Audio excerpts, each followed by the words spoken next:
programme features live coverage of an African safari and may include animal kills and carcasses. Viewer discretion is advised.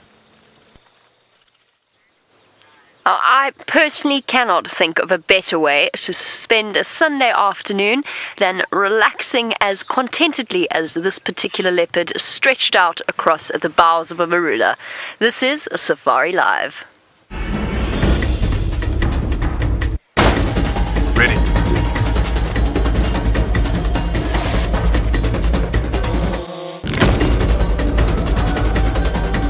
Standing by.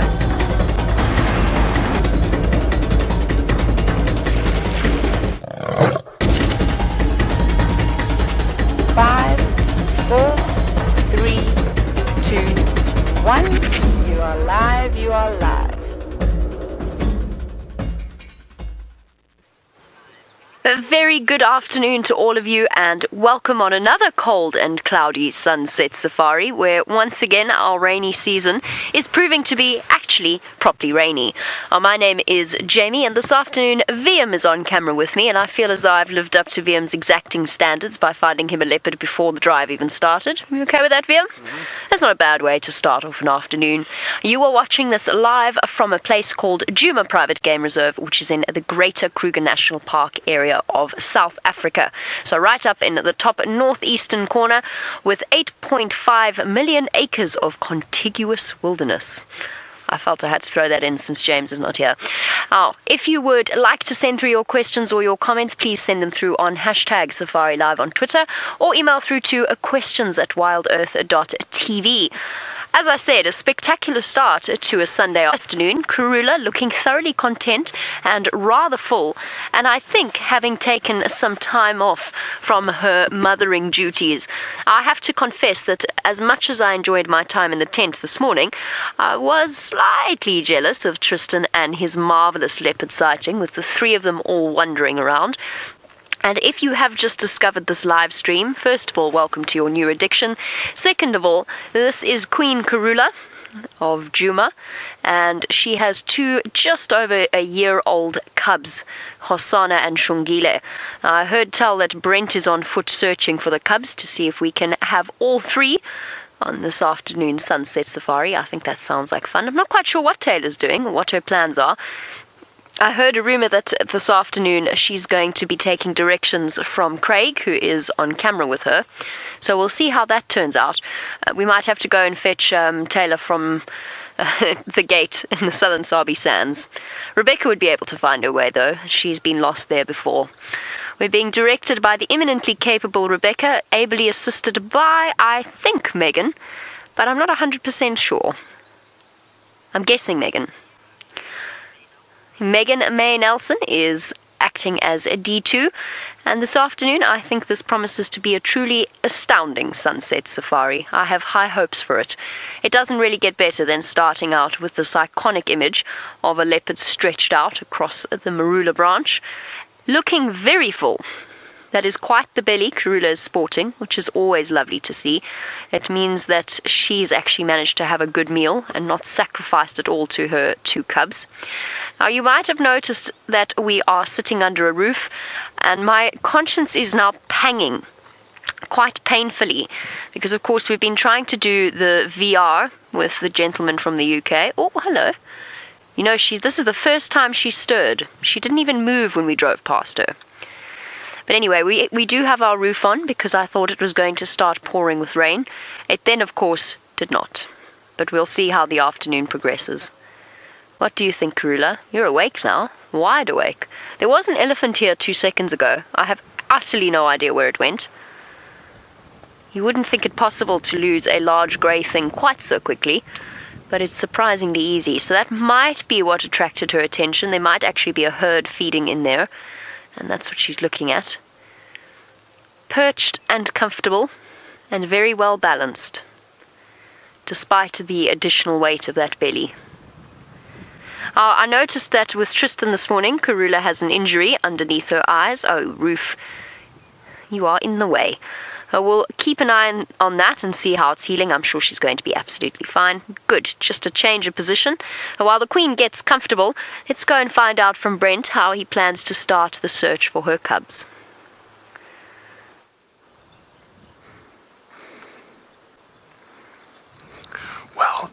you might hear him talking in quite a soft voice. And we're out in bushwalk, but because we wanted to see if we could find a leopard on foot, we drove out, parked the car just down the road, and we hadn't been walking for 3 minutes, and we nearly stepped on Hosana, and he's just here.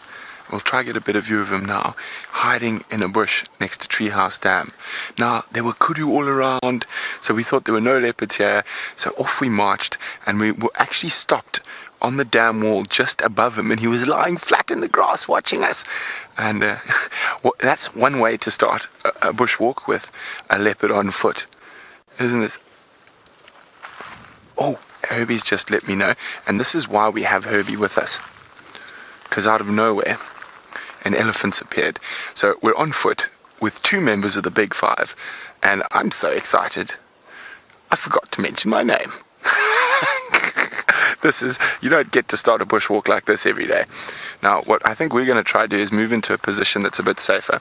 Oh, by the way, hi, my name's Brent Smith.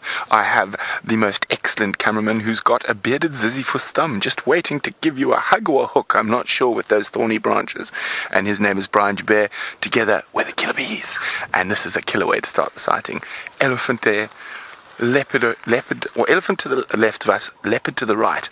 So we're going to sneak over the wall and get into a position where I think we're going to be able to sit and maybe watch if that elephant moves towards where young Hosana is.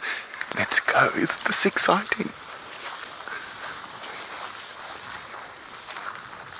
Now, Xongile must be around here somewhere as well. Let's see where that elephant's going. I think that Ellie's on a different path now. He's seen us, and what he's doing is he's putting the water between us and him, so he can be a big deal from the other side. Brian, I actually think I recognize him.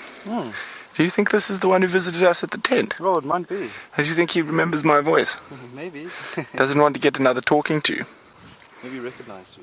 Yes, that's why he made us. He understands my personal space. Now, I'm just going to wait here to see where he moves before we move. So this is, it's not often you get to start a bushwalk with 2 members of the Big Five within the space of minutes. You can see he's quite relaxed. He's feeding away now.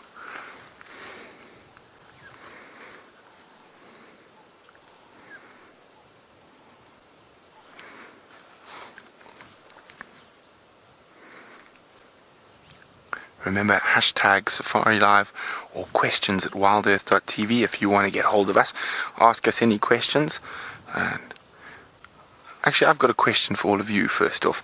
How would you feel if you were sitting, or standing, should I say, about 100 feet from an elephant bull and about 20 feet from a leopard on foot? You can just see his ear. Let's just sneak up here a little bit. Just go, where's the Ellie? Okay, he's coming a bit closer now as well. So we just want to make sure you can see. We just parked there and we literally walked 50 meters and we stumbled upon Hosana. Now, I promise you there were kudu here. We didn't spot him from the car. So we started walking down the road like this. Herb? So we're not going to go too close, but just going to show you. So you can imagine we were probably about 4 or 5 feet from him when we spotted him. And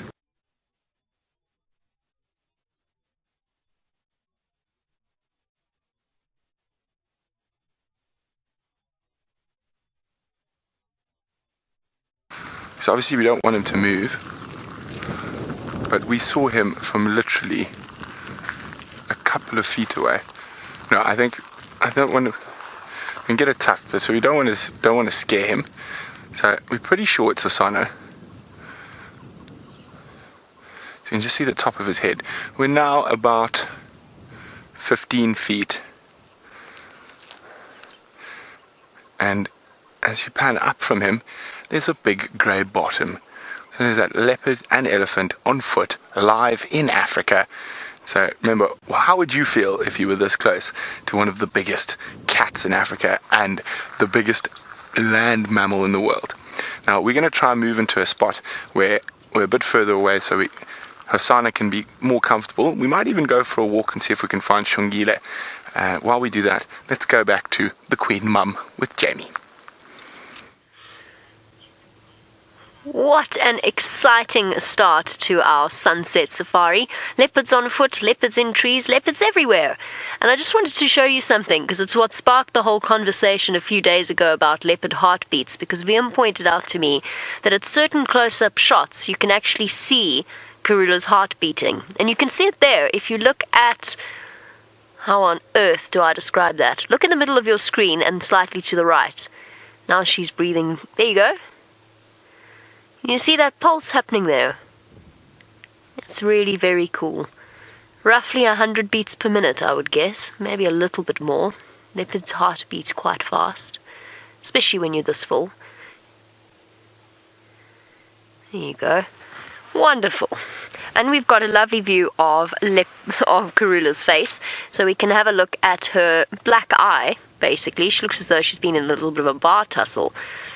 Not too serious, I'm sure she's going to heal up nicely, but that's a painful area to have an injury, and it's probably quite uncomfortable, and it looks as though it's seeping a little bit. I can't see if that's a tick or a little bit of pus, but it looks as if it's seeping a little bit. Shame, girl. What happened to you? She doesn't look too concerned. In fact, she couldn't look less concerned if she tried.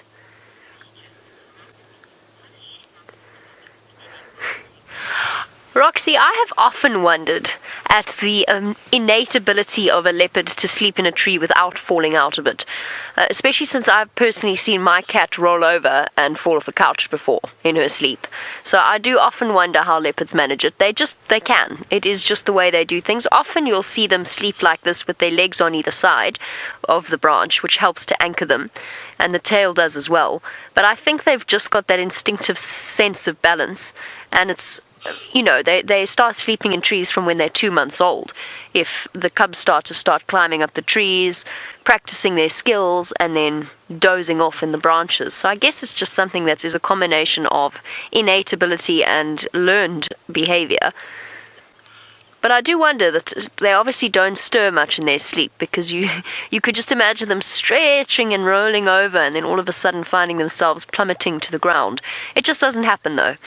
And of course, the last leopard in the world that it would happen to would be dignified Karula. There's no way on earth. We have seen leopards fall out of trees before, but that's usually when they're trying to hoist a kill, and it goes horribly, horribly wrong, at which point they look rather embarrassed. I'm thinking of you, Tingana. The dominant male leopard in this area tried to hoist a warthog, and didn't manage it. I know you wouldn't do that, my girl. Don't worry, I've seen you do it many times. Oh, shame, her eyes watering. Crying. She's crying. Crying at the thought that we could ever think something of her like that. Shame. It must be sore. Must be very uncomfortable. She's not twitching though, as lions do when they're injured around that eye, or injured around the eye. It's just a little bit blinky. Okay, sleepyhead, we're going to sit here and enjoy Karula's company for a little longer.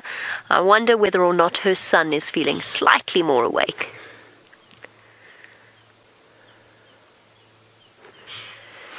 Well, we've come a bit around so we could see, and it's actually not Hosana, it's Xongile. And she's just watching us. So I think when we initially saw, we just saw some spots in the long grass, so we moved back. And I'm pretty sure it's Xongile now that I've gotten to a position where I can see her a bit better. And as you can see, she is not perturbed with our presence at all. And this is the second time I've been able to sit down with a wild leopard live in Africa, enjoy it with you guys. It is a very, very special thing, and it's not something you get to do often.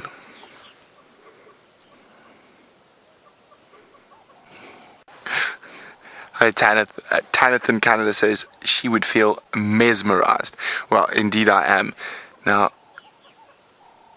oh, it looks like little Xongile is going the same way as her mother, the heavy head. Now we're definitely going to come back to her at some point, but I think we'll leave her snoozing for now and see if we can find that troublemaker that's her brother, Hosana. Now that elephant's headed off to the south. Now Hosana could literally be anywhere within about a 500-meter circumference from where we are at the moment. Yes, no, she's gone fast asleep now. Shame. Shame, little Xongi. Oh, she's too sweet. I know, she is definitely very fast becoming my favorite leopard. It is just, I just cannot explain to you how incredibly special this is. Now, all the textbooks will say you can't do this. You can't do this with a wild leopard. But here we are, saying you can. And of course, we've spent a lot of time with these cubs, so they've become habituated to being walked, to being tracked. But even never like this, and in all the leopards I've tracked and habituated around Africa, I've never had a leopard as relaxed as Xongile is on foot. But without further ado, Madam Tayla is out, and she's got something that we've seen Hosana swallow before. That's a good, description of my dwarf mongoose being swallowed by Hosana. But yes, we do. We indeed have one mongoose. The rest of the family had scuttled away. Oh, sorry, Craig, I jumped in front of your frame there for a moment. I didn't realize how low down we were. But yes, we've got one of them, and the rest of the family is somewhere here. I've started to see them. My name is Tayla, and on camera with me very quickly this afternoon is Craig. But let's have a look at that mongoose who's on the log, just over there. We've been sitting here for a couple of minutes waiting for these little creatures to come out of their hidey holes. And they're not very active today because it has been so cold and rainy. But it seems as though they're livening up a little bit because there has been a break in the weather. The clouds have lifted. It's actually warmed up, and the wind is starting to get a little bit less. It's 76 degrees Fahrenheit, just in case you were wondering. So it's not too bad. Even though I've got a big jumper on, or big jersey on at the moment, I actually don't need it. I might take it off. It's getting a little bit toasty, but that's good for us, because that means that if we sit here long enough, we've already been here for about 5 minutes or so, waiting for them to come out, the rest of the family might come out too. And I thought I'd seen quite a lot of tails dashing into this fallen log. I wonder if they will come out. I'm just looking over my shoulder now, just to have a look. Nope. It doesn't seem like anybody. It seems like there's only one that is just making sure, or keeping an eye on us. Now, this is a live interactive safari, so if you'd like to, of course... Oh, have you spotted another one, Craig? Well done. There we go. They're starting to move around now. You're welcome to send any questions or comments or beautiful screenshots that you've got to us. You can hashtag Safari Live on Twitter, or questions@WildEarthTV is an email address that you can get hold of us. And this is a really nice spot for the dwarf mongoose to head to. They are gregarious, so they live in groups. But they've got a lot of different places that they can indeed hide in. So they've got, of course, this big fallen log. They've got a couple of guarri trees, long grass. Oh, they see they're all coming out from all the little crevices now. So that on a day like today, they'd be nice and warm. There might even be a low-lying termite mound somewhere around here. I'm seeing little feet moving. We just have to be patient. They're coming out now. Can you still see them again? They're in there somewhere. They're just on the other side. I don't want to move the vehicle around too much, otherwise we might see what Roxy's just asked us. We might see them dash away. And Roxy was asking, can a mongoose run when it is startled? Well, that's a tough one. I don't think I've ever... Oh, no, we have. We often see dwarf mongoose and squirrels at full pelt as they dash away in the open areas. I reckon they probably reach a speed of maybe 10 kilometers an hour. So, yeah, I don't know, not too fast. Maybe 15 kilometers an hour, maybe something along those lines. But it definitely wouldn't be anywhere near the speed that an elephant or any of the antelope could run at. So a little bit less, but they've now hidden away again. That's a pity. But at least we've seen them. I haven't actually seen dwarf mongoose in such a long time, so it was really nice to see them out and about. Hang on. Craig, if you go to that log that's just on the other side of the Bushman's grape, Let me see. A little bit further that way.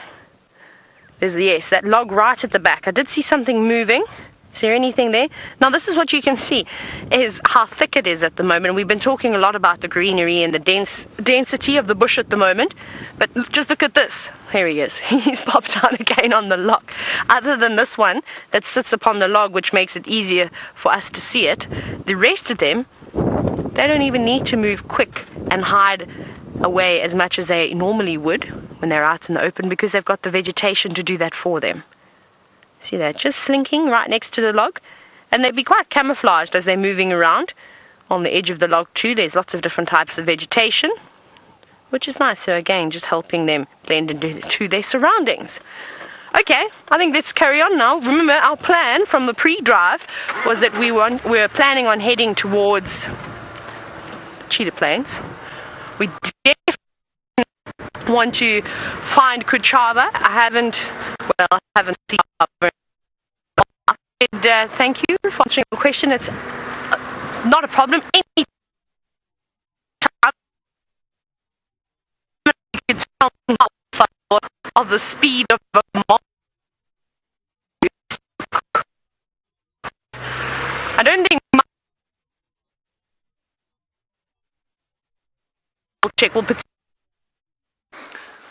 Well, welcome back. It seems like Tayla's in a bit of a bad signal area. Well, here we go. That's Hosana, Mr. Fat Toes. He's got a massive track for a little leopard. I mean, look at the size of that. That's bigger than his mom's. So we've come up to the area where they were. So now we know Hosana's also moved down. And so we now know where to start looking. So we're going to start heading in the opposite direction again. So we saw Xongile's tracks a couple of seconds ago. And we all know Hosana loves a good tree, but even more than that, he loves a good thicket that he can roll around and flatten all the grass. So we're going to have to look quite carefully. So there's Hosana's track. I think, if I had to think like Hosana, I'd go this way.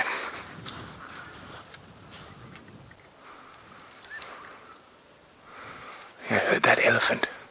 That elephant bull's still around here as well. There's some termite mounds around here, all good spots.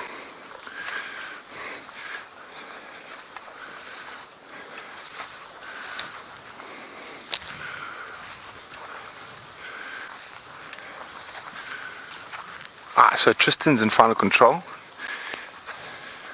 Oh, that one.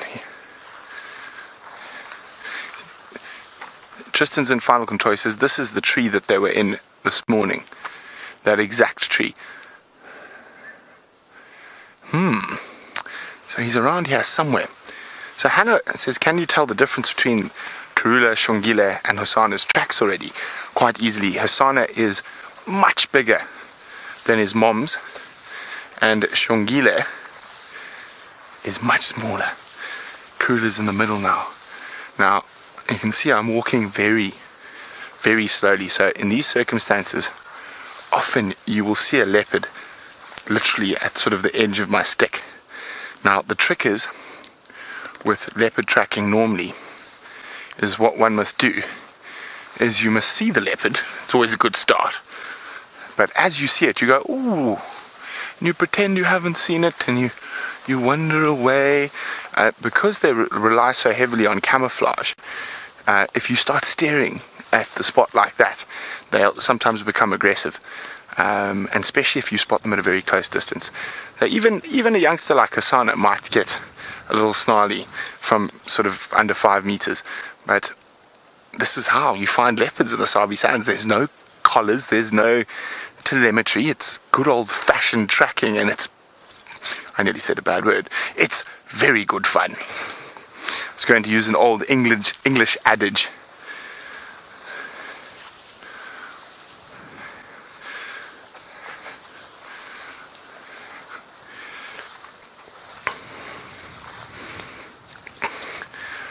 Lenny is asking, what is the risk of a leopard attacking you on foot? Lenny, there's always a risk, but it is quite minimal. And as I say, leopard relies on camouflage. So if you spot them and you sort of just walk past, they think, yeah, got them, couldn't see me. But of course, if you keep staring at it, or you keep consistently walking and pushing an animal that's not comfortable, it can be very risky. Now, we don't really fall within the leopard's normal sphere of prey, especially not the killer bees. At 6'4", we're quite safe. But, and also during the daytime, man's the dominant diurnal predator. So there's a very good chance that they will just run away. So we're going to keep checking very carefully. I said we've got to go quite slowly because Hosana literally just could be lying under a little bush right next to us. So we're going to continue very, very slowly. But it seems like Madam McCurdy has found a very smelly antelope. They are indeed smelly, but we are upwind of the Waterbuck, and we are looking at a very pregnant female. Can you see that? She's got a very big bulging belly, and I don't think that grass that she's been eating on this summer. I think that there is a little calf inside of her, which is exciting.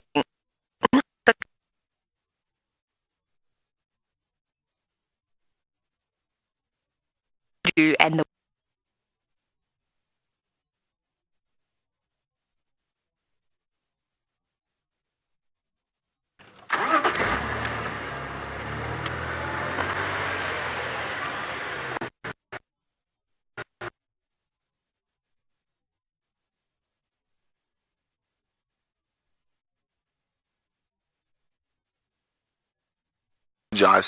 that Tayla has disappeared again. Now we've checked all the prominent marulas and prominent termite mounds, so we're going to head back towards where we left Xongile and going to check in the little ravine below. Now we've already run into a bit of a snafu, as in, I don't know if Brian did, but I definitely walked through a massive pepper tick nest. So I'm going to try to get to the road and get some of them off.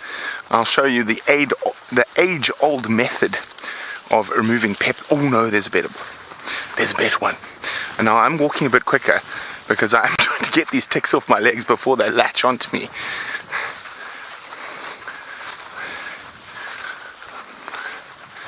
So we know where Xongile is. It's a very big chance. Sorry I'm walking so fast, but I don't want to be devoured. There we go. That's what we want. That is exactly what we want. A weeping wattle. Oh, sorry, Brian. I'll break you a branch as well.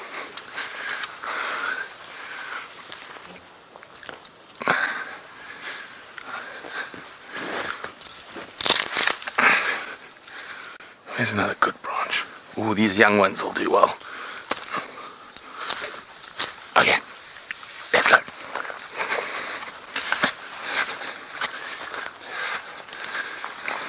Now this is the stuff we normally do when we're off air, so you don't see how silly we look.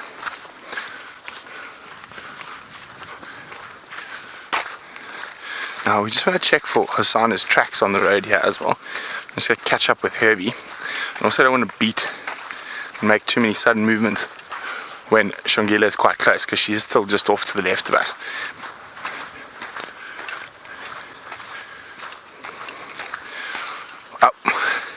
So Jennifer's saying, do the pepper ticks actually have a nest? Well, Jennifer, it's where they're born, so they're actually just baby bigger ticks, and there can be thousands upon thousands of them. So I'm just going to move past where Xongile is so she can't see us, so we're behind the damn wall. Okay, now here comes the fun part. I think I'd have to, I don't know if you're going to be able to. Let's see if we can spot one. That's why they're called pepper ticks. They are the size of a grain of pepper. Ah, die! Okay, so generally you can't get them all individually, so it is quite painful, but it's better than being eaten alive.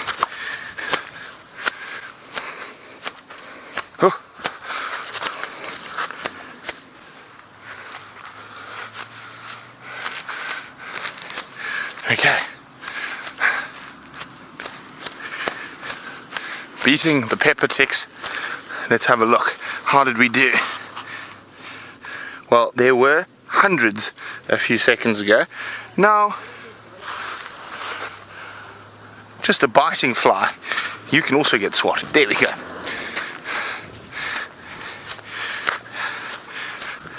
Okay, Brian, do you want a beating? Yes. Yeah. It's the only time you get to beat your friends. They actually ask you to beat the legs, get the pepper ticks. Oh, they're already biting, Brian. Oh. This is the only time you get to beat your friends.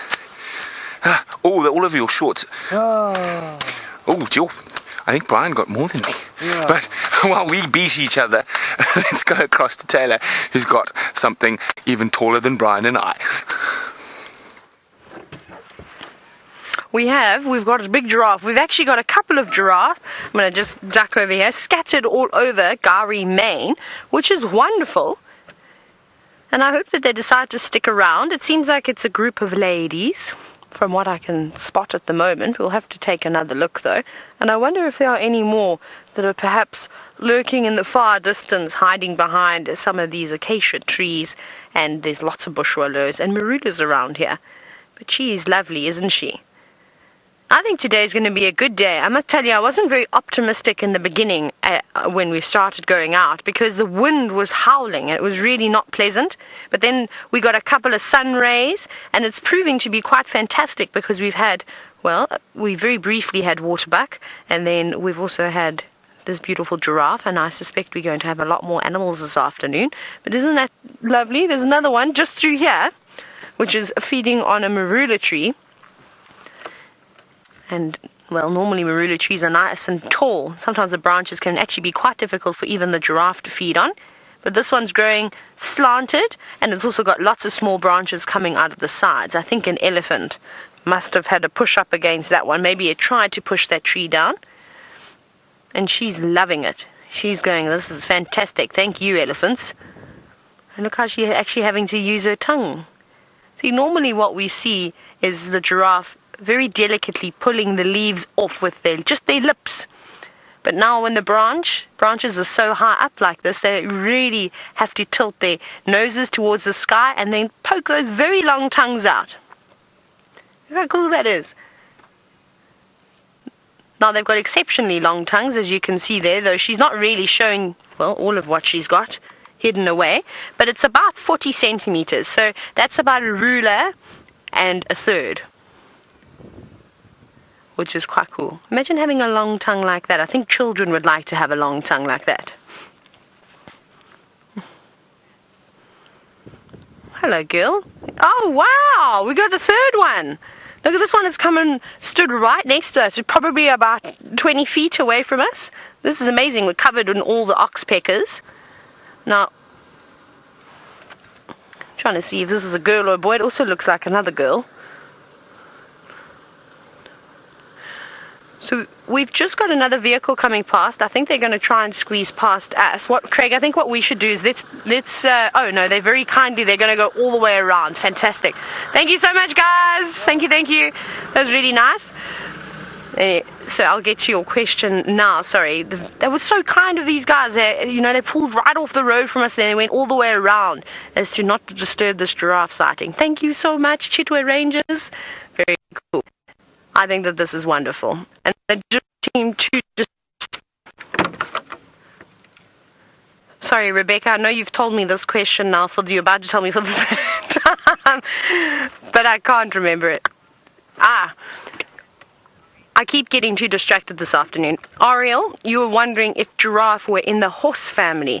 I suppose if you look at a giraffe, they sort of kind of look like, I suppose, a camel with a long neck and all sorts of things, and there's quite a few names given to giraffe. One of my favorite ones that people will say is they describe them as the tall horse, which I think is pretty cool, but unfortunately not, Oriel. They are not related to horses. Giraffe don't really have too many relatives, other than one, which is known as an okapi. Did I say that correctly? Yes, okapi.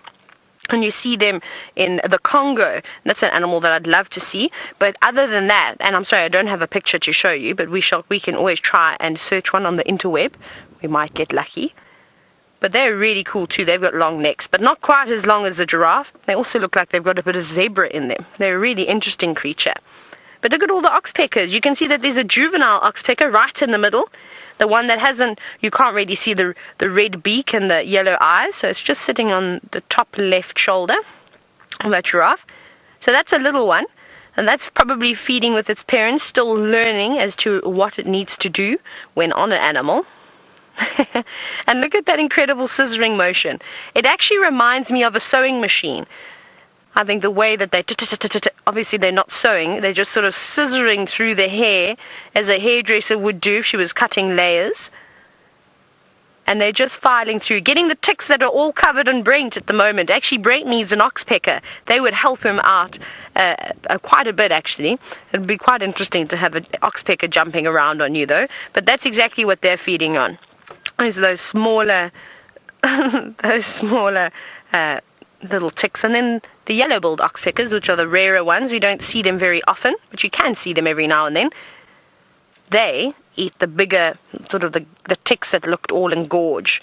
They will feast upon those. Those are delicious for them. Well, I suppose as tasty as a tick may seem, I don't think that they're too tasty. Look at them. There's actually even a little giraffe. Craig, did you see the small one that's just jumped out there on the right? Okay, there's a youngster. It's probably, I would say, maybe about a year old, maybe even a year and a half, pushing 2, somewhere around there. It's actually not too young at all, but it's quite deceiving with the way that its legs are hidden in the long grass. Now, Marcy, you were wondering, how do you sex a giraffe? It can be quite difficult, especially if you can just see the tops of their heads, like we can in this case. Then it's a bit tricky. And when they're young, it can also be a bit daunting and trying to take a guess, because you really are taking a bit of a gamble. But with a female, she's got long, sort of slender ossicones. Those are those little things protruding from the top of her head. And then they have the black tufts of hair on. And then the boys normally have much thicker, sort of shorter, more stubby ossicones, and they've got a bald patch on the top of their heads. So that's an easy way, but when they're young like that, then you sort of need to look for the bits and pieces that make a boy and a girl a girl. Have a look for those. It'll be a little lump underneath the stomach, and that means it's a boy when they're that age. But as they get older, like this is an adult cow, this is a big girl, so you can see how long and slender they are. But we'll see, there's not many males here. I haven't seen one yet. There might be a big bull in the distance somewhere, so we'll keep an eye out for him. But I'm just so thankful that these giraffes are so relaxed. Look at that. There's lots of them. 1, 2, 3, 4. I think I counted 4 or 5 that are hanging around here. Well, I suppose we should use the correct term for a group of giraffe. And Amanda, you were wondering exactly that. It is either a journey or a tower. So I would use a tower right now because they're very much standing still. They're not moving about too much. And if they're walking across a big open plain with an escarpment in the background, then I think a journey is a great way to describe a group of giraffe.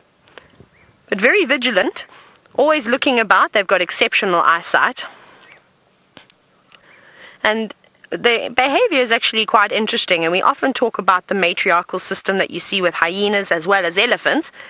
And, well, I've forgotten. Oh, Rebecca, I'm so sorry. I don't know what's wrong with my brain today. It's broken. Deborah, you, now, as I was saying, the matriarchy between elephants and, of course, the hyenas. Giraffe is completely different. This is not the case. They sort of have something called temporary association. And Deborah, you've asked just that. So what that means, Deborah, is it's basically the giraffe come and go as they please. They really only have a bond with the calf. This is the mothers, and that's it. They might greet each other and they'll join up, but there's no sort of permanent things saying that they have to stay in the herd together. So one day you may see a group of them together, and the next day they might split off and become individuals. You see that a lot with the males. The males tend to go off on their own, and then sometimes you'll see one big cow with a group of youngsters, and they're not all of hers. They have creches.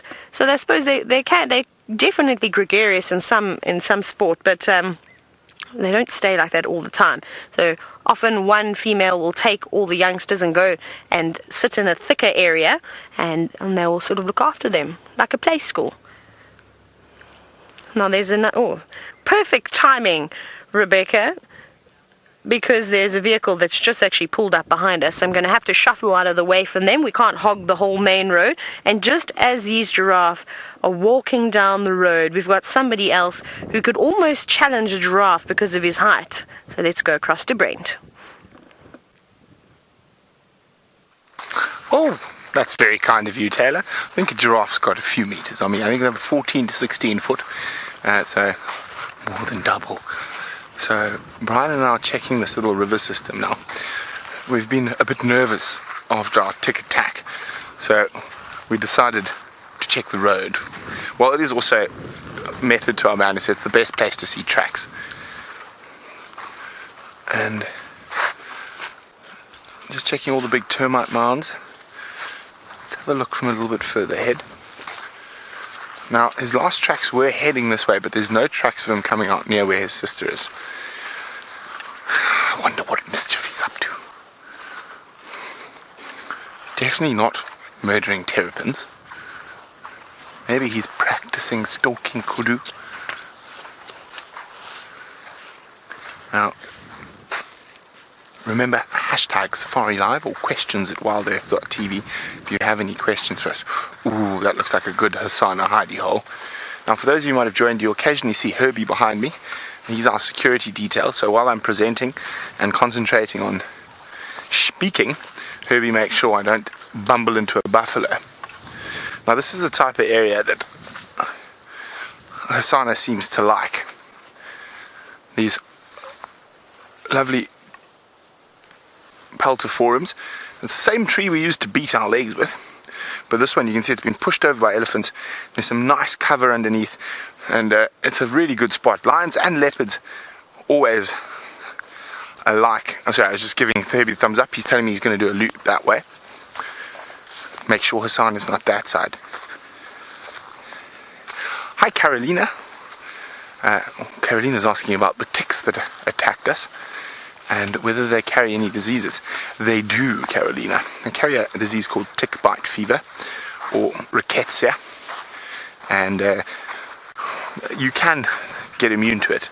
So the more times you get bitten, the more times you have it, the less reaction you have. I had tick bite fever last year, so I'm unlikely to get it this year. Now, the different strains of tick bite fever differ.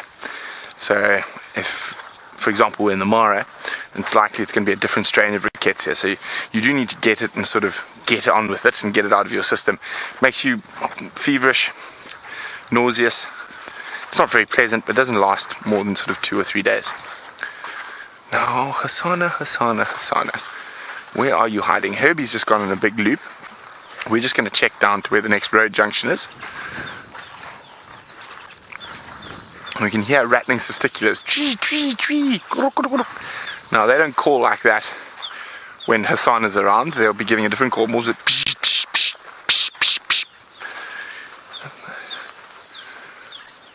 where are they? Ah, you spot it there. Right on the top of that bush. Oh, it's difficult against the marula. Oh, there's one down a little bit more in the open off to the right.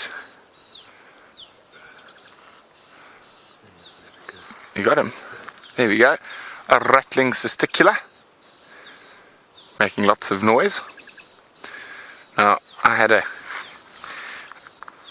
tracker who I worked with for quite a long time, and he unfortunately passed away last year, but he was an incredible man. And I'll never forget, and obviously we speak a lot about bird calls, so 3 blind mice is the chin spot batters. And orange-breasted bushshrike. Coffee, tea, or me? I'm a terrible whistler, by the way. And Simon says, but do you know what the rattling testicular says? I said, sorry, I have no idea. He goes, kiss, kiss, run away. Kiss, kiss, run away. Like I do to all the ladies. Ho, ho, ho, ho, ho. Now, he was about 60 when I started working with him. And a massive man. About 120 kilograms. So that's 255, 260 pounds. but an incredible tracker. And he always also used to say, you never trust a skinny tracker because they've got to walk too far to find the animal. He finds them fast, so he's a good tracker because he's fat. He's an incredible man with an amazing sense of humor. Mr. Matabula. I still think my favorite trick of his is he used to sit on the tracker seat and you'd drive out and stop for leopard or lion tracks. And it used to be quite that, he'd get off the chair. And he would walk with his hands crossed behind his back like this. And of course all the people on the car behind him.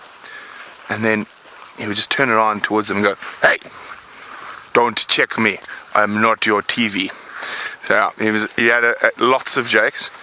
We had some scary times together. Now, the closest I've ever been to a fully grown adult male leopard that's not asleep under a tranquilizer was with Simon. We were tracking a mating pair of leopards in the Sand River, and their tracks had gone all over the place, and there are these big sort of sandbanks that have got Phragmites reeds on top, and Simon was going, no, these tracks are old, from this morning. And I was like, Sai, I've got good tracks, fresh tracks. So I'm looking like this and I'm walking and watching the tracks, and Simon just says, "Here, Mumful," which means stop. And I go, "What?" And I look up, and literally about this far away from me and exactly eye level with me, ears flat in the reeds, was one of the biggest male leopards that's ever been known, the Camp Pan male. And I sort of staring, and I don't stare.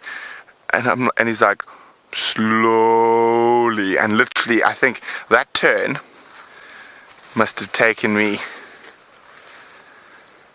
about half a minute, and the one first step was the next minute. But now, speaking of something that goes a bit faster, that's obviously Tayla. Let's see what she's got.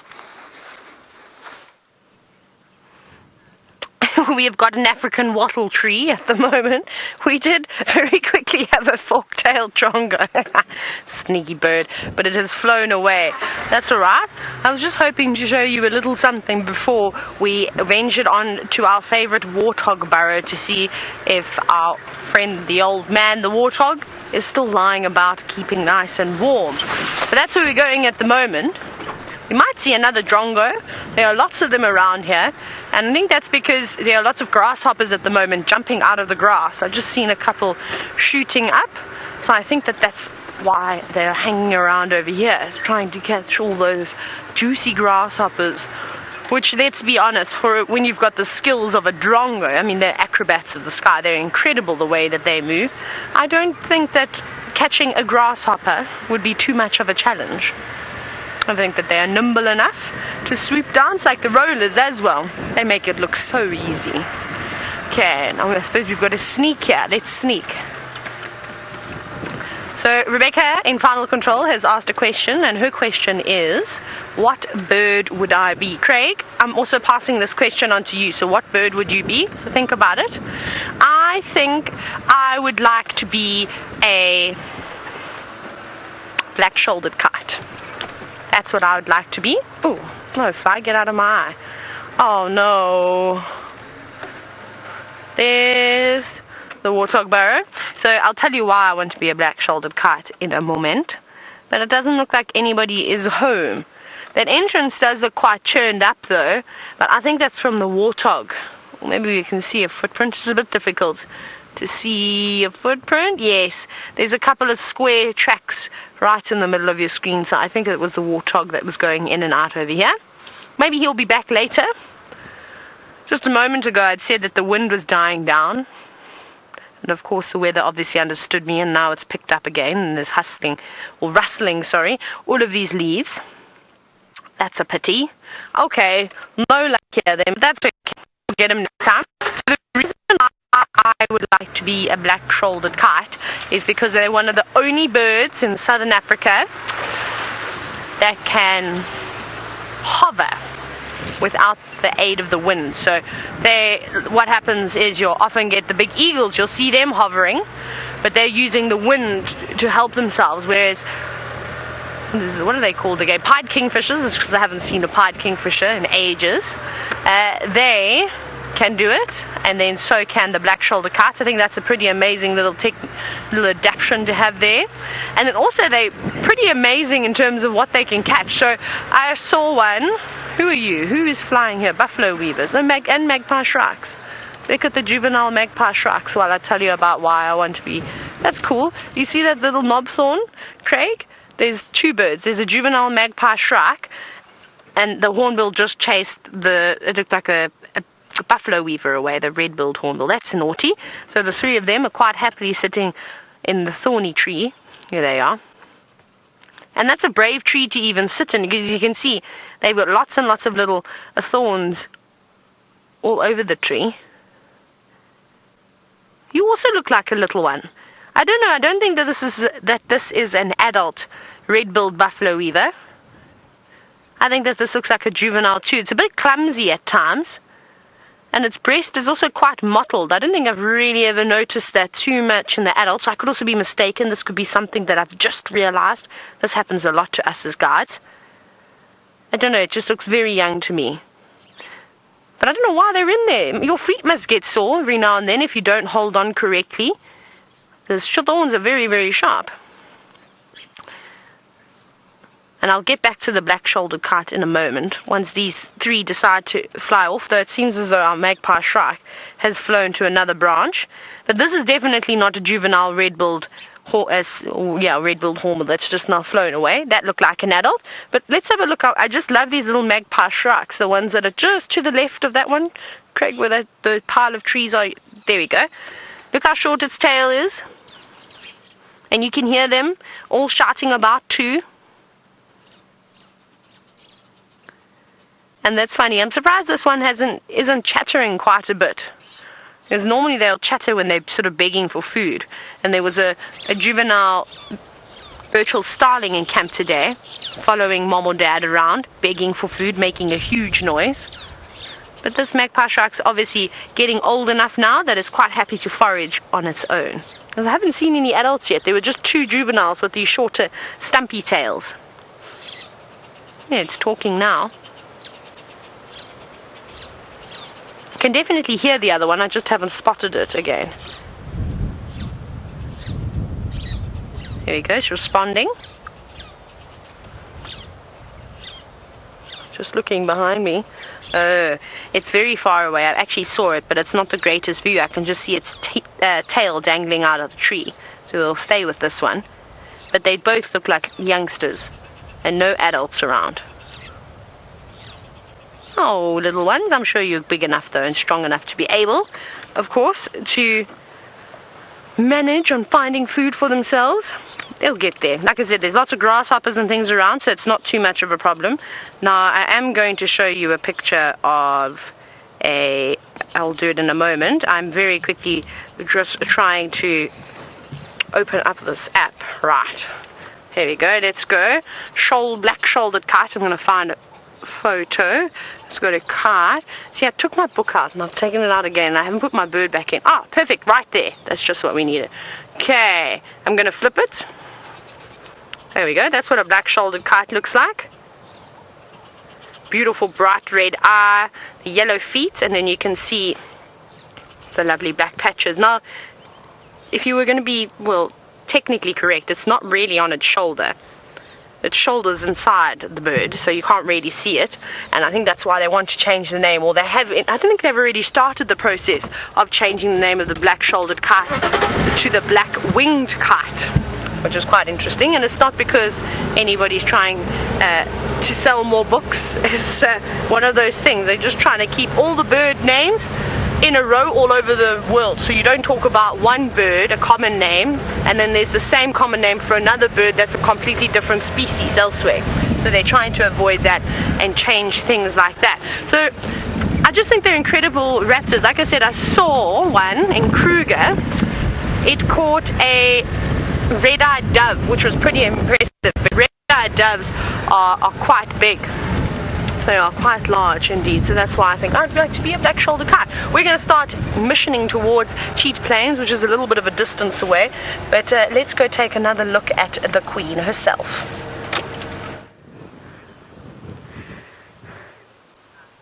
That sounds like fun, a trip to the east.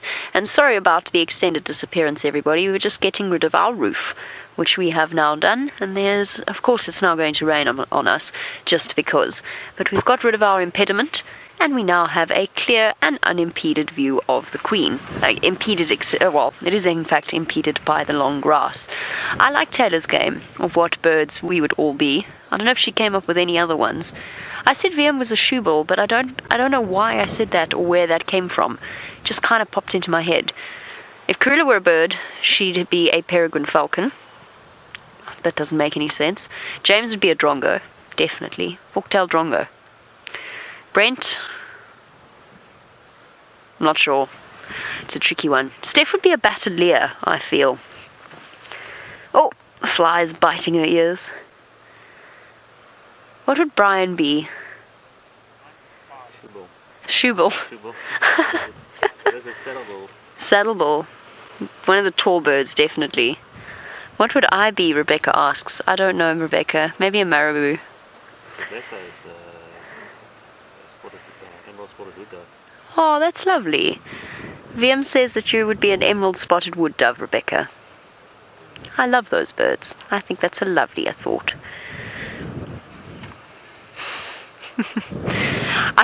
We are just making idle conversation, of course, because the cat is fast asleep.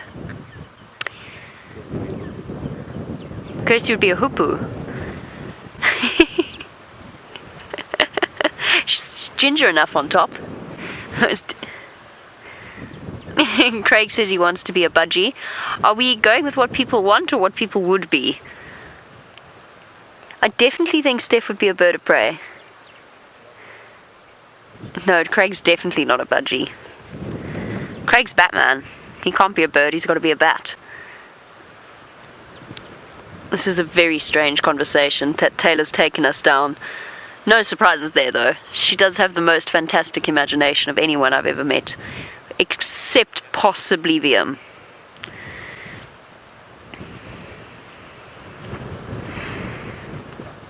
Yeah, James definitely fork-tailed drongo. Small, intelligent, occasionally known to mob things slightly larger than himself.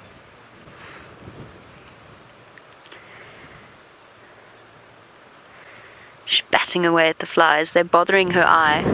I hope James didn't hear that, Rebecca. I hope the exact opposite. I actually meant it in a nice way. I really didn't mean it in a mean way. Marvin, you say that Brent would be an ostrich. I've just got this sudden image of the mating display that ostriches do with their wings out and running around. You say, VM says a hardy-dar, Brent would be a hardy-dar. You're certainly loud enough at times. It's hilarious. Oh goodness, what a strange route to have travelled down. What do you think of us, Karula? What must you think? If you only knew the nonsense we talked. You probably do, you've had a few years of it. Now, the flies are definitely bothering her injury more than they might otherwise. But I had a close look at it. It's not too serious. It's not too deep. It'll heal up nicely. It must just be very uncomfortable. She's also got a slight limp. It was barely discernible, but there was just a stiffness to the way that she was walking that isn't usually there with Karula. So I don't know what it was exactly that happened. But she's probably feeling a little bit the worse for the wear. Luckily for us, and luckily for them as well, animals have the most extraordinary immune systems. So I have no doubt that she will be healing up very well, very quickly.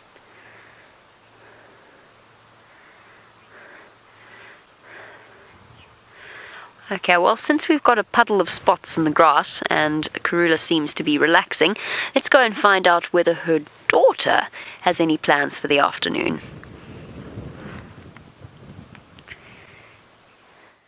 Well, we've done a big search. We haven't had any luck with Hosana. So we decided to play a bit of the patience game, because there's a good chance he's going to get bored and maybe come looking for Xongile, who's still napping. And I can't resist sitting with the leopard. It's just so incredible. And hello, Sophia, who's 8 years old. Sophia would like to know, how many hours a day does a leopard sleep? Well, Sophia, 16 to 18 hours on average. So they really like their nap time. Now, the reason for this is because they get very hot. They can't move around too much, otherwise they get too hot to move. So what they do is they snooze till it gets cool. Obviously, on a day like today, it's quite cool, so they could probably move around. But because they're so used to snoozing, they're going to snooze, like her mom and what little Xongile is doing at the moment, having a good snooze. Now, she's so well camouflaged there. Now, some of you might be a bit worried that I'm sitting so close to the water's edge, and of course there could be Boris the Blade about, but don't worry, Herbie and I have checked the whole perimeter. There are no crocodile tracks here, or no sign of where a crocodile's been sleeping. Now, Xongile keeps every now and then looking slightly more to the west, and I wonder if that's where Hosana is. And we were in that area. It's where we got mauled by the pepper ticks. So I'm sure he's close by.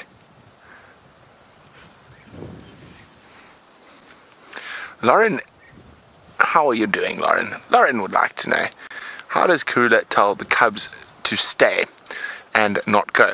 Well, I suppose if we had to translate it into human terms with a very stern word, it's a hiss and a growl will let them know that they need to stay put and they shouldn't be meandering about. Oh, Xongi's going to sleep again. Just also remember, this is abnormal that you're able to do this with leopards on foot, and that's why I take such great pleasure in it. And also, I wouldn't recommend anyone who is not very experienced in the bush doing this. And of course, even though she is snoozing and stuff, if she started to show any sign of being uncomfortable with our presence, if she started trying to hide and flatten herself into the ground, and she looked like she was either nervous, scared, or angry, we would immediately completely move out of the area. Now, Herbie and I were chatting as we were looking for Hosana and making our way back towards Xongile, about how positive this is for the future.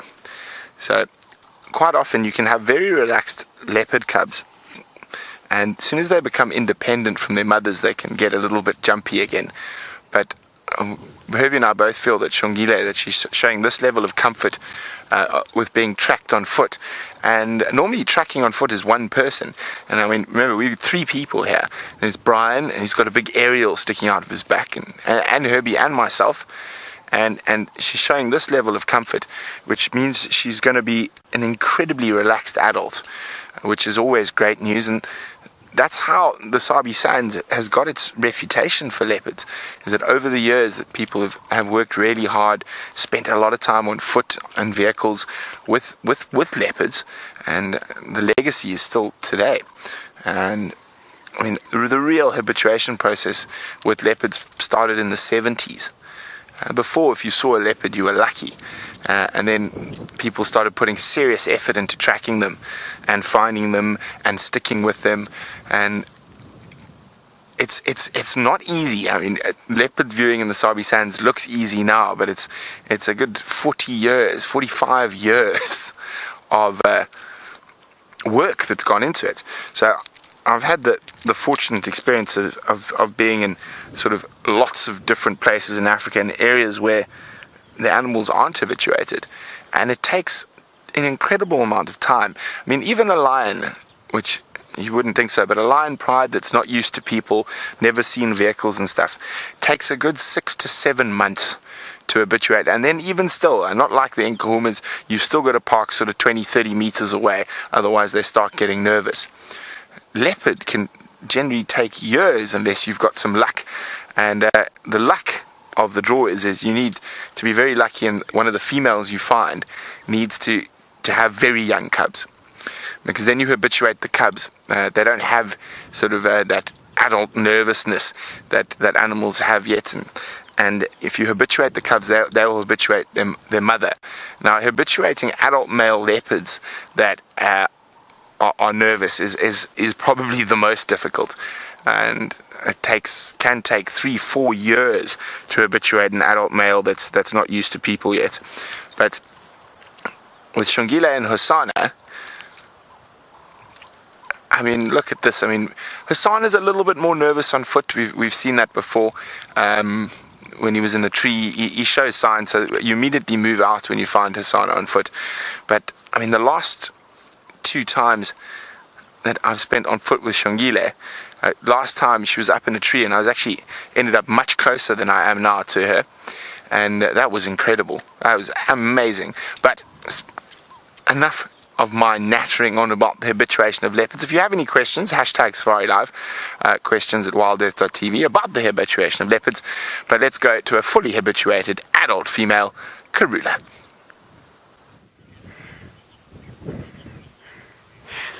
Luckily for us, Karula is indeed fully habituated and entirely comfortable with our presence. A little bit earlier on, she basically nearly rubbed up against the side of the vehicle on her way past, so she definitely doesn't mind us being here. I wonder in that situation with Brent if perhaps the observer is not being observed by young Hosana. I wouldn't be surprised.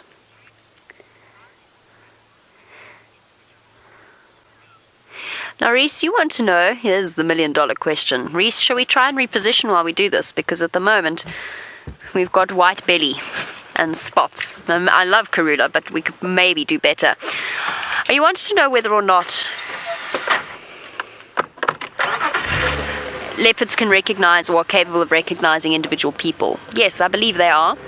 I think that if you spend enough time with them, like any animal, I think that they would come to recognize individual guides. Would they respond differently to us, though? No, I don't believe so personally, provided they don't associate you with any kind of mistreatment or unethical guiding. So, for example, I have seen it in the past where elephants respond to different types of vehicles. The same would apply to her. If I were to bring Karula food, which I would never do, not that I don't love her, but that's just not how it's done. If I were to bring Karula food every single day in this vehicle, she would come to associate us with food, and every time she heard this vehicle or saw this vehicle, she'd come running towards us. But I don't think they treat individuals differently. Goodness gracious, this isn't much better, is it, VM? It's pretty much as good as it gets for now. I don't want to leave her, though, because I'm certain she's going to get up and start hunting. So I think that they could recognize individuals. I don't think they respond differently to different people. Again, unless they have negative connections with them.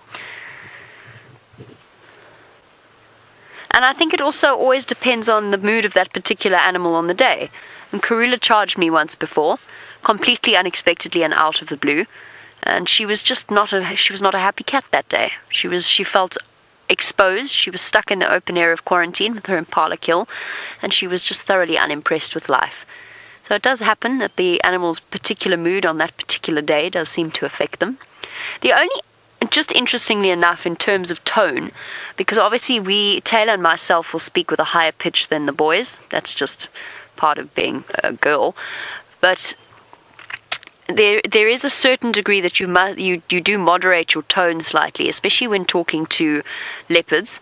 Not leopards, elephants is what I meant to say. Although I imagine it would apply for leopards as well. And we try not to be too high-pitched, or not that we're ever particularly squealy, but we try and avoid that when we're with the animals. But the only animal that actually distinguishes between women and men in terms of their responses is primates. And it's terribly frustrating when you've been shouting and screaming at a troop of monkeys that's busy wrecking the joint, and they're just staring at you completely expressionless and boldly, and then all of a sudden a man walks out and waves his arm and they all disappear. It can be a very frustrating experience, but it only really happens with primates. Which is why, of course, with places like chimpanzee sanctuaries and so on, there's certain rules in determining whether women or men work with certain chimpanzees, certain primates, and so on. We're very sleepy today. Very, very sleepy. That's good. You sleep off the injuries. Heal up. Gather strength.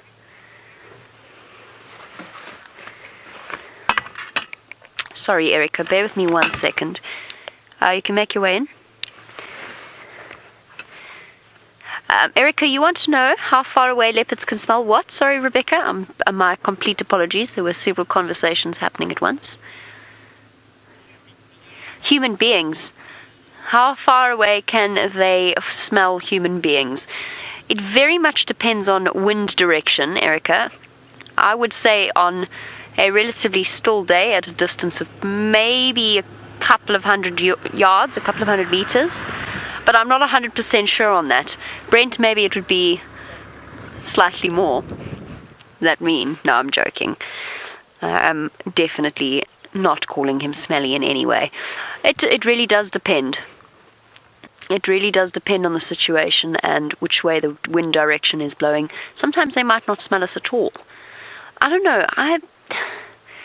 I know they have a fantastic sense of smell, and I know that they utilize it in their everyday life to identify different scents and to communicate with each other.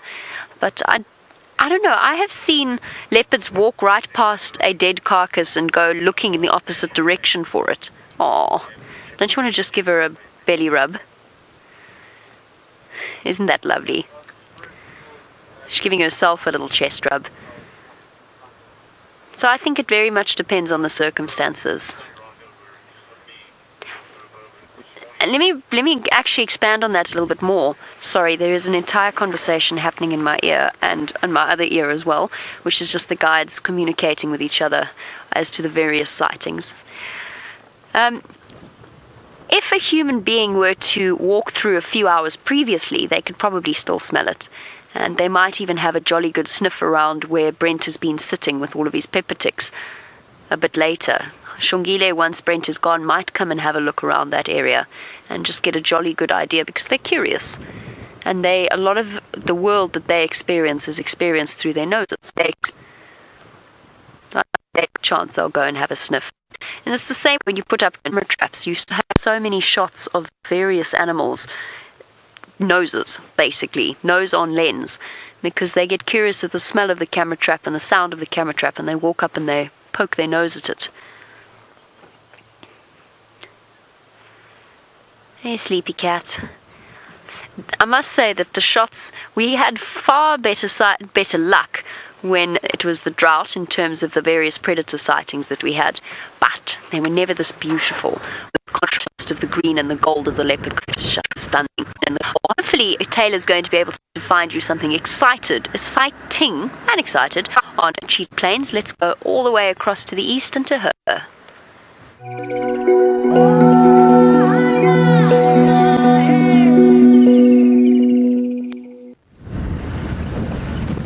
I think Rebecca said I'm live, but I'm not sure because as I heard her talking, my communication just vanished.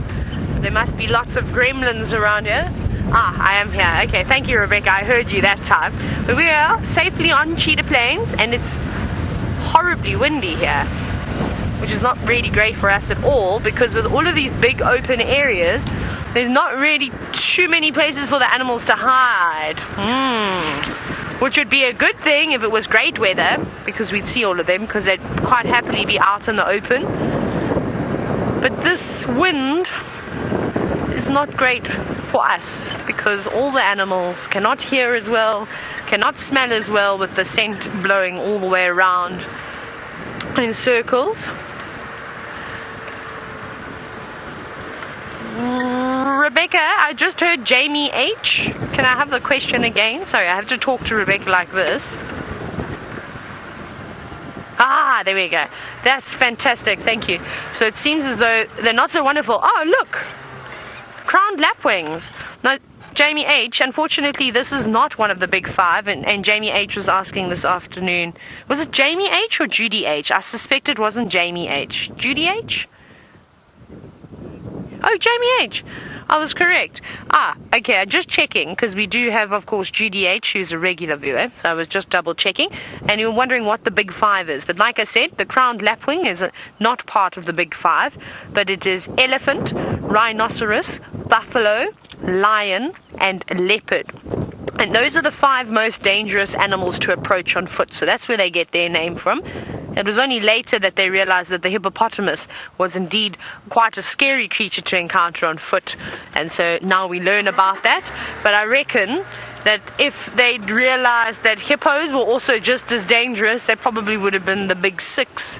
I don't think ostriches would have quite made it in. Hi guys. No. Oh, it's a pity. They're not wanting to hang around here. Okay, we'll leave them. If they don't want to be seen, those crowned lapwings, that's okay. I don't blame them for this wind, and I think that's the problem we're going to have today. So you'll have to just give the animals one day grace where they are allowed to be a little bit on the skittish side, because normally they're quite pleasant. They're always posing so beautifully for the camera. Well, they're allowed to have one bad day at a week. So we'll give them today because of the wind. So we're on our way. We have to check Buffalo Dam, I forget which one it is, but it's something to do with the buffalo, and it's one of my favorite little spots. It's a beautiful dam, and I'm really hoping that one day we're going to see something. Big herd of buffalo. I saw Andrew from Cheetah Plains. And sorry, just listening to another question coming through there.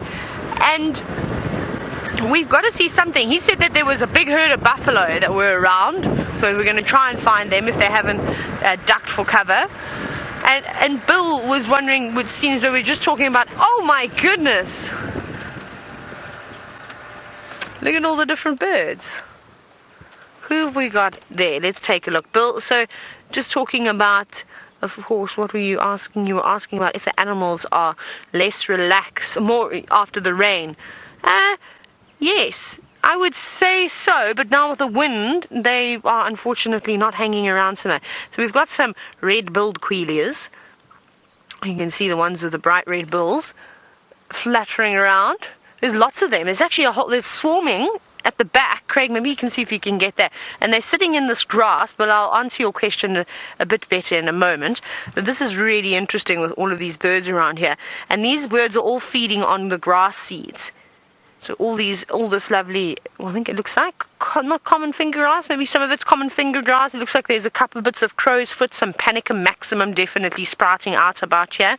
And they are all dropping their seeds at the moment. So there are delicious treats for all of these seed-eating birds. So you'll see canaries also in big groups. You'll of course see the red-billed quailias.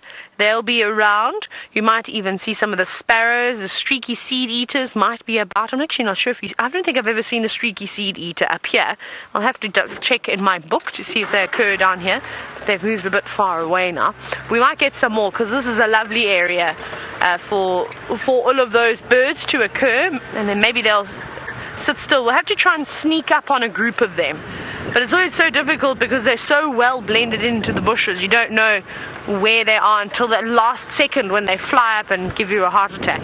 It wouldn't be nice walking into a big group of birds like that.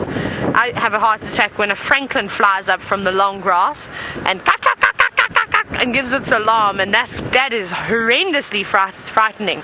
But I couldn't imagine a big group of them would be any fun at all. Right, here we are. We're at Buffalo Dam. What do we have? Nothing just yet. We're going to go find a nice little spot. There's actually my favorite little lookout point is just around the corner. And we'll look back across the dam and have a good scan. Maybe we'll see how the weavers' nests are doing. I don't know when last anybody came to check on the weavers. Let's see. Oh, this little gap is just for runoff of water, so we won't go in over there. We'll go around the next one. Oh, a bit muddy here. Okay, and here is my favorite little spot. I like it because you can see most of the dam and the weavers. Here we go. So you can see there's not much here at the moment. It's just empty water, or big pan filled with water, but it's empty at the moment. I can't see a terrapin's shell. There's a bit of movement in the water. I don't know if you saw those splashes. Perhaps there are a few fish here too that are maybe coming to the surface to collect any insects that have unfortunately fallen victim to buffalo pan. Maybe some big catfish or tilapia. You never know what could be lurking in these waters. And then that is the tree that houses most of the weavers' nests. They don't look too active, do they? They don't look active at all. Let's see. Oh, there's one. There's one bouncing around. There's a couple of them sitting out and about. But you can definitely see they've obviously got their mates. They've joined up. They've sorted their nests out. And they've probably laid eggs by now. There's not any advertising going on, which we were seeing quite a bit of. We were seeing the males dangling from the underside of their nests, flapping their wigs and shaking their bodies, trying to get the attention of the females. And, well, it seems as though they've all been successful. So well done, lads, on your hard work and building nests. Now, I'm not even sure if I'm live anymore. I haven't heard from Rebecca. I know that I was in a horrible signal spot for radio communication. So I think that I could just be talking. Let's see. Hi, Rebecca.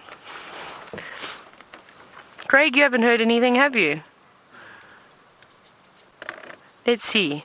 What I've done is I'm beeping my microphone now. This will be really funny if I'm not on air, and we just have to pretend like we are, Craig. So we'll carry on, we'll do a game drive. We'll just continue until we get confirmation. Well, sorry to just grab you away from Tayla. We've lost comms with her. But look at this. All of a sudden, Herbie went, hey! And Hosana was sneaking closer and closer to us. He's just stopped on the opposite bank and he's watching us. So we've got both of the cubs now, Hosana and Xongile. And I'm doing the same thing with Xongile as I did the last time we had her on foot.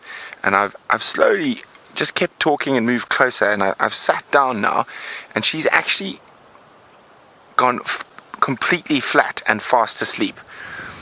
She's completely aware I'm here. I'm not whispering anymore. I'm talking normally. And Hosana is also completely aware that we're here. So this is incredible that they're both calming down so much. And it's just so special. This is just something you don't really ever get to do or experience. And it is, it's absolutely magical. There's my one word, magic. Absolute magic. Xongile is a completely flat cat.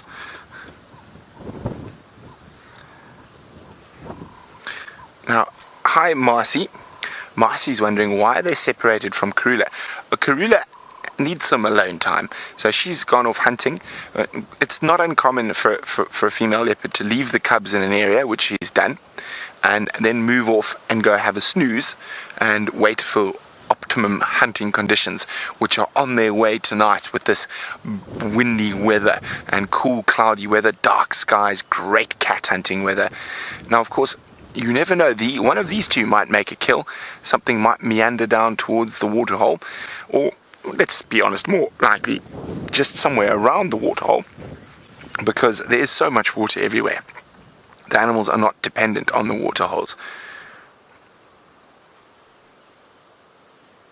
This is very, very, very special.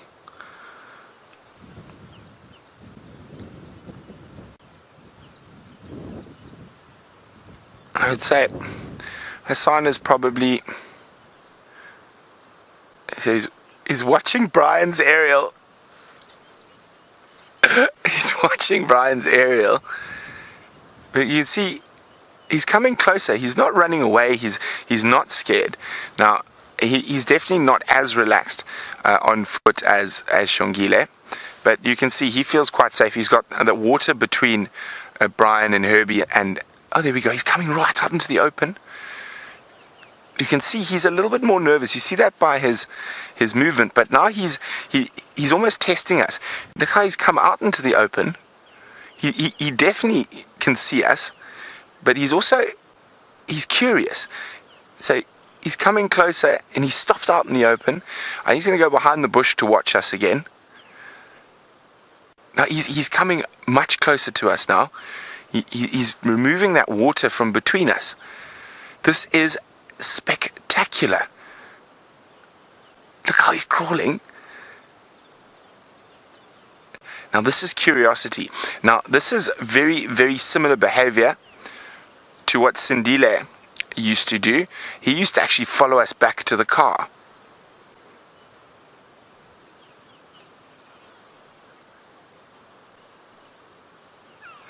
Hosana, when did you become so brave? You're normally a chicken.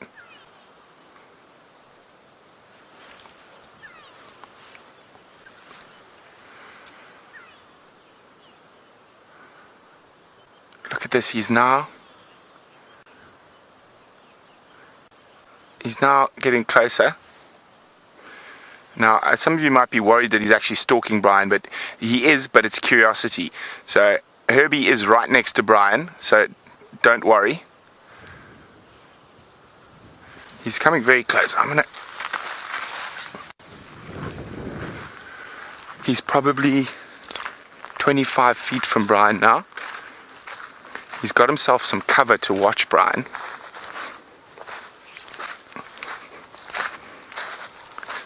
This is amazing. So we've experienced this with Xongile before, but never with Hosana coming this close to us before.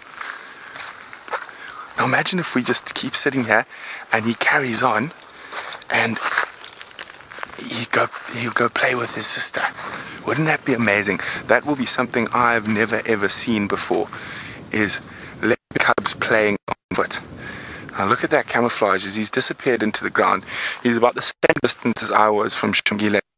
And one must remember, so we haven't forced ourselves into his space. He's chosen to come and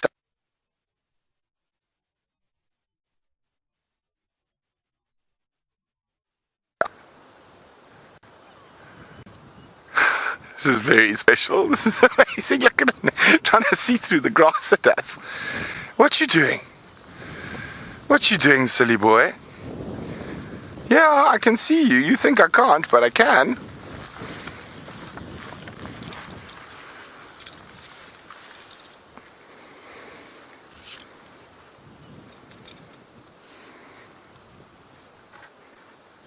Good thing we're not an impala.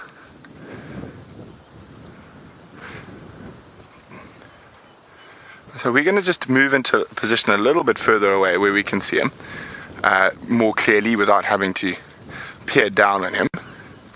And we'll just try to give him some space. He might move through this area towards Xongile. So while we do that, let's go back to Jamie, who's with Karula. Well, Karula, thank you for all these wonderful cubs and the amazing experiences that you have provided us with, because I know that Brent is going to come back from his bushwalk absolutely glowing. I can just see the smile that's going to be on his face when he gets back. And of course, we have this lovely lady to thank for that. The fact that she let us see those cubs, the fact that she was with them when we were first sort of introducing ourselves to them, and then us to them and them to us, you know what I mean. You get there. I think that it has been a truly extraordinary journey that we've all taken with Hosana and Xongile, and I've personally never spent as much time with a set of leopard cubs, one specific set of leopard cubs, and actually seen them pretty much on a weekly basis. It's been extraordinary. So thank you to Karula, who I think is taking a well-deserved break. Hosana is now bigger than she is. I don't know. I'm pretty sure. Well, last night, what do you think, Viam? He's bigger than her now. She might still be a little bit longer. She might be a bit longer, you're right. She's a bit longer, but I actually think he's taller. And he's definitely as bulky, or close to as bulky. And he's not gentle with his mum. He shows affection in the sort of the way of the teenage boy, with slight over-exuberance. Hi, girl. It's nice to have a break every now and again. You should definitely take some Karula time. And don't forget, for our new viewers, please do send through your hashtag Safari Live on Twitter questions and pretend that sentence made sense. I'm going to turn down the Game Drive comms because there's been a never-ending stream. So the Game Drive comms is the way in which we communicate with the various guides out here. A lot of the time we can tune it out, but the combination when they are all having a conversation in your ear is sometimes slightly disconcerting. Shall I try that again? Send through your questions on hashtag Safari Live on Twitter, or email through to questions@wildearth.tv. And for all of our new viewers, please don't be shy. We know that there are lots of viewers out here who know these animals as well as we do, sometimes better in certain cases. But it would be lovely to hear from you. Don't be shy. There's no such thing as a stupid question.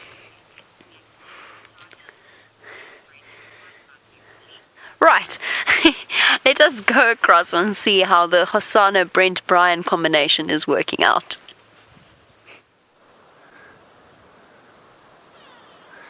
This is Simon Leopard Heaven, and he's stalked us now. Sorry, I moved a little bit fast. Let me move back in. So he stalked us. He came from the other side of the dam. He's covered over 100 meters to get close to us. And he's now found himself a nice termite mound where he can pop his head up and watch us very carefully. And look at him. He's a silly boy. And Xongile is still fast asleep. She hasn't even lifted her head from where she was. Hey, mister. It's okay.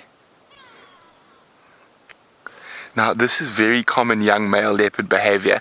When you track them on foot, they'll often sneak up after you. So this is very, very special. Now, Xongile used to do this a lot. He followed Jamie for up to like 200 meters back to the car the one day. Hey, mister. But this is really positive because in the past, Hosana, I'm just going to sit now.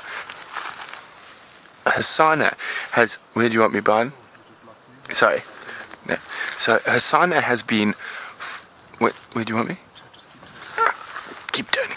Hosana has been a lot less relaxed on foot, and he tends to sneak away. Now this is the first time he's shown that same behavior as Xongile. Xongile did it from a lot younger age. You sort of sneak up, but I think he's probably been watching us, as Jamie predicted, for quite some time while we've been sitting with Xongile. And I think he might have even followed us. So we went on that long walk up to where he was, and now we've come back into this area, and I think he followed us back here. So this is very, very special. And as I said, it's not something that you would do normally with leopards, but we have been following these leopards since they were little sausages. I mean, I saw Hosana and Xongile when they were a couple of hours old, completely blind. Oh, he's stalking around again. I think he's going to pop out at that next termite round. There he is. Look at that. Look at him pop around the next corner. Look at him pop around the next corner. Look how close he's getting. What are you doing, mister? This is amazing. This is just too special for words. Now, again, I'm going to ask you for a one-word tweet. How would you feel if you were sitting on the ground being stalked by a male leopard? He's getting closer again. What are you doing, mister? So he's just come in front of the termite mound. Now watch this. Now Herbie and I are going to turn our backs. Is he moving, Brian? So normally, as soon as you turn away and stop looking, when you turn and look back at him, he stops moving again. He's now, what do you reckon, Brian? 15 meters. And Xongile is 30 meters to the left of us. Now, we've been spoilt and we've been hogging these little leopards for quite some time. And I know Andrew has just arrived behind us. He didn't know we were here. So we're probably going to maybe walk on, see what else we can find. But, or maybe we'll stay for 5 more minutes. This is just too amazing.